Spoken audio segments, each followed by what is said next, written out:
Good evening. So, tapos na tayo sa techniques, sampling random techniques.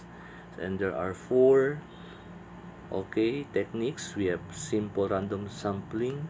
Ibig sabihin yan, you are selecting for your sample in a very simple way. Like for example, in a certain community, there are 1,000 people. Okay? Ang kukunin mo lang is 500. Maybe you will use your tambiolo force. Tambiolo, i-roll. Parang manito-manita ba? Yung, kung kanino mo magpipick yung tambiolo, okay, basahin mo yung pangalan niya na sa tambiolo. Ibig sabihin, siya ang magiging sample. Okay? So, there are 500. You need 500 per person that will select in a 1,000 total community of a certain community. So that is example of a technique. We call that simple random sampling. Okay, so meron tayong formula dito. Kung gusto mo, we use this Lovin's formula. Already I discussed this last time. How about systematic sampling? Ang systematic sampling, parang kumbaga, there are 1,000 people in a certain community. Okay? Ang gagawin mo, ganito. Okay, you will use this sampling interval formula, which is K is equals to the population size divided by the number of samples needed. For example, population size, sabi ko sa isang community ay 1,000. Then, ang kukunin mo lang, ang gusto mong kunin mo lang or target mo ay only 500 people, and that 500, that is your number of samples needed. So ibig sabihin, sa 1,000 total population, i-divide mo yan sa 500. Okay, that will give you 2. So hindi ba meron kang lista of the name of the persons in a list of 1,000 persons. So, all yung naka-divisible by 2, yun lang ang mga magiging sample mo. Okay? So, that is what we call systematic sampling technique. Ang stratified, let's say in one community again, let's say 1,000 sa isang community, let's say this one, we will use this example here. There are 437 people in a certain community. Nag-divide mo yan into male, female. Okay? Pero hindi lahat ng male at hindi lahat ng female ay gagawin mong sample. Kundi, meron kang target sample. Ang target sample dito is 50. So, ibig sabihin yan 50, ikaw na lang mag-i-divide yan. Okay? I-divide yan. Maybe you will get from the male, there are 245 males in one community. Ang kukunin mo lang doon ay 20 males. Ang female, 192. Ang kukunin mo lang sa 192 is only 30 para mabuo siya ng 50. So, that is what you call stratified random sampling.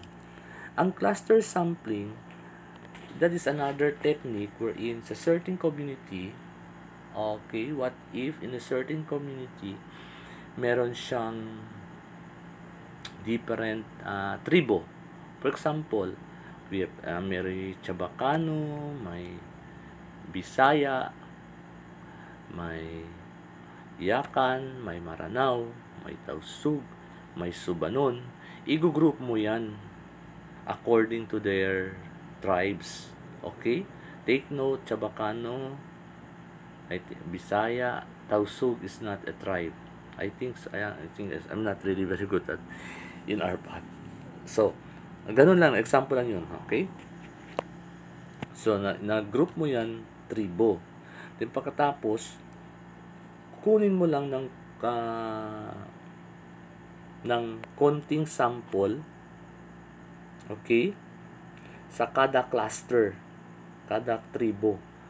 Okay, let's say, if there are 6 tribes in a certain community, okay, kunin mo lang mga 20-20 kada tribe, and that will be your sample para magkanda ka ng research.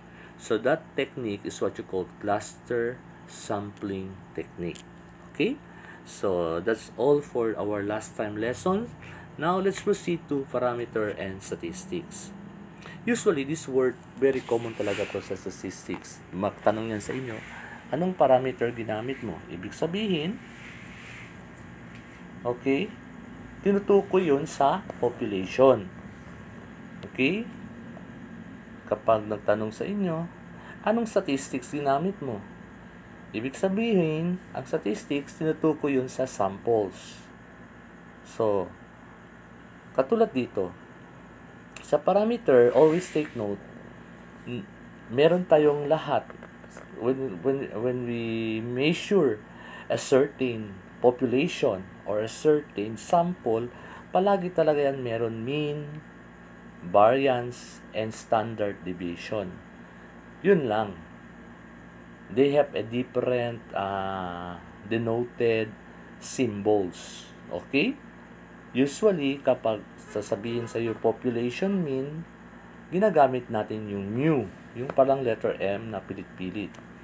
Kapag population variance, we use the theta square, and for the standard deviation, theta lang. Take note, kapag kukuha mo yung square root ng variance, yun na yung standard value ng standard deviation. So, they go hand in hand. Okay? So, the same thing sa statistics. It measures that describes the sample. Okay? Sample, ibig sabihin, it is taken from the population.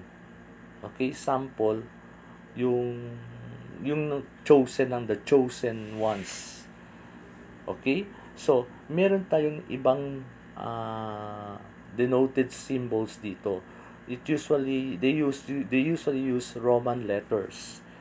Okay, for example, when you want to get the mean, okay, they call it sample mean, X bar. For variance, they call it sample variance. It represents S squared. And for sample standard deviation, it represents S.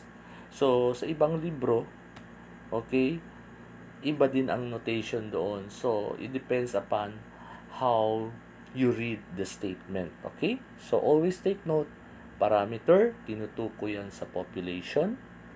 Statistics, tinutukoy yan sa sample. So, lahat sila dyan, may mean, variance, and standard deviation. Magkaiba lang yung notation. Okay? Pati magkaiba din ang formula dyan.